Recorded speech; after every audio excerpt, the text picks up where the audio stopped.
Good evening. A 35-year-old man from Wilton is dead following a two-vehicle crash near Maidstone.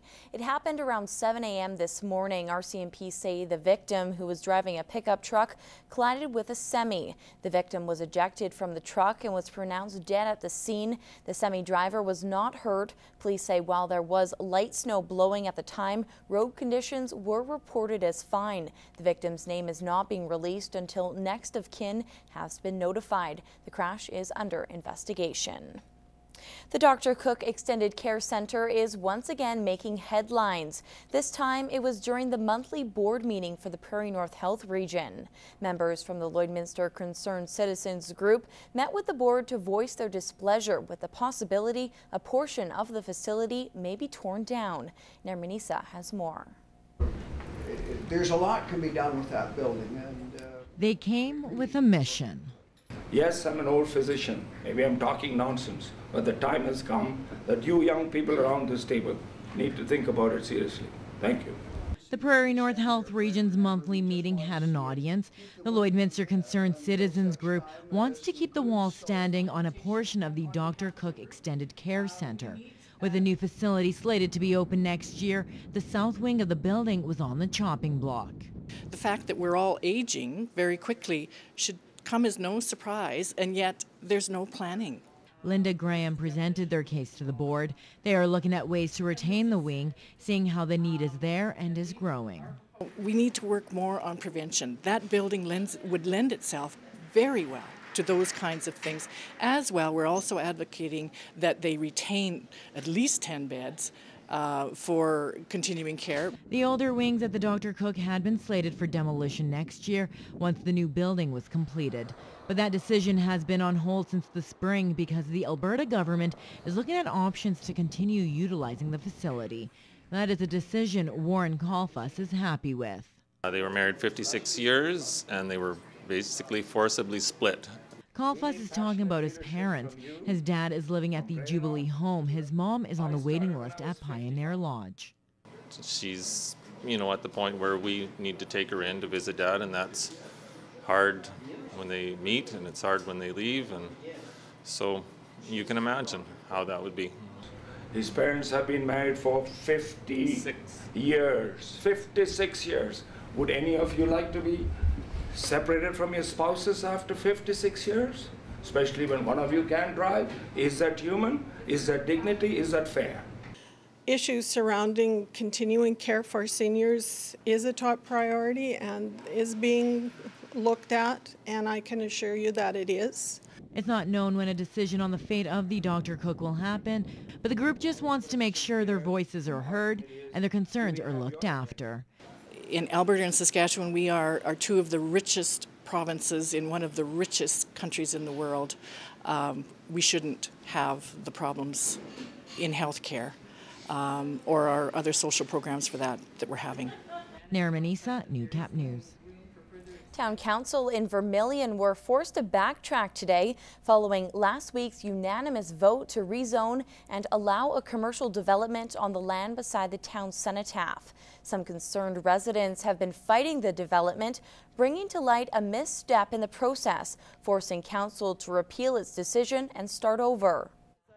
There are some issues with how they did the municipal designation. They did not post it. They're supposed to post it on the land that comes out. That wasn't done. The town has admitted to the error, repealing the bylaw during a special council meeting today, followed by a first reading for a new bylaw proposing the same rezoning. However, Walters says this wasn't the only mistake officials made. They actually went against their own development bylaws by removing the trees before the subdivision proposal had been approved. So it was called proactive, but if they're willing to go against their own bylaws, what else are they willing to do? The town is required to hold a second public hearing under this new bylaw. That's expected to happen mid-December. One of our city's longest-standing Christmas traditions is looking for your help. The Gift of Christmas has been collecting presents for 32 years to give to less fortunate so that every child in the border city has the chance to wake up to gifts under the Christmas tree. After 2 weeks of receiving donations, the program is well on its way to achieve its goal, but it's still in need of community generosity. Presents are lining the walls here at Newcap Broadcasting, but with 200 families in need, the push for donations is far from over. Every year we seem to need more and more toys as the city continues to grow, so we certainly won't turn any toys away. There are a few drop-off locations throughout Lloydminster, Newcap being one of them. Just today we received a huge donation from Hearthstone and Hemstock. They donated over $900. It was $944, which they donate every year, so that was great. PWM Steel was in today dropping off some toys.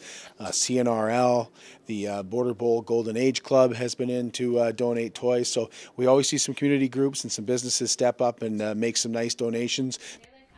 If you need some help this Christmas, the deadline to apply for gifts or food hampers is tomorrow at the Salvation Army. Call the number on your screen for more information on the Gift of Christmas program.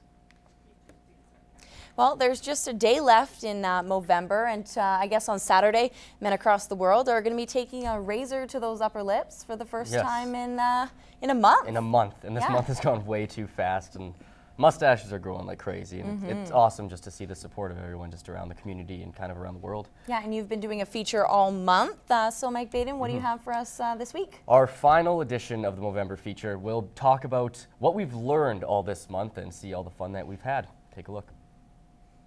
We have learned a lot during this month of Movember. I think it's gross.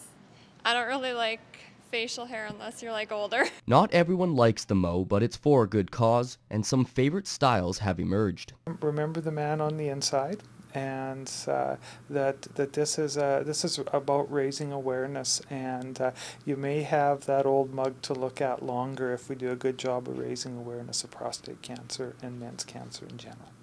Oh, they're all good. The Hulkster handlebar is probably my favorite. My favorite style of mustache would be the handlebar mustache. Age, diet, a family history of disease, and cancer, along with many other factors, should be considered. At the age of 40, they should have a baseline complete exam, which involves your blood sugar, your cholesterol, your blood pressure, and a little counseling on lifestyle, diet, nutrition, exercise, etc. Over $92 million has been raised worldwide so far this year, $30 million of it from Canada.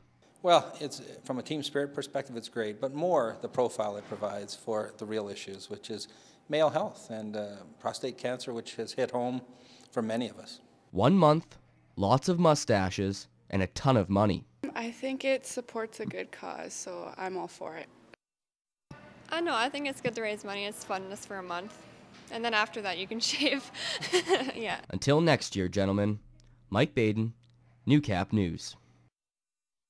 And with a day left, you are still able to donate to our Mocap News team. If you'd like to donate, the information is right there on your screen.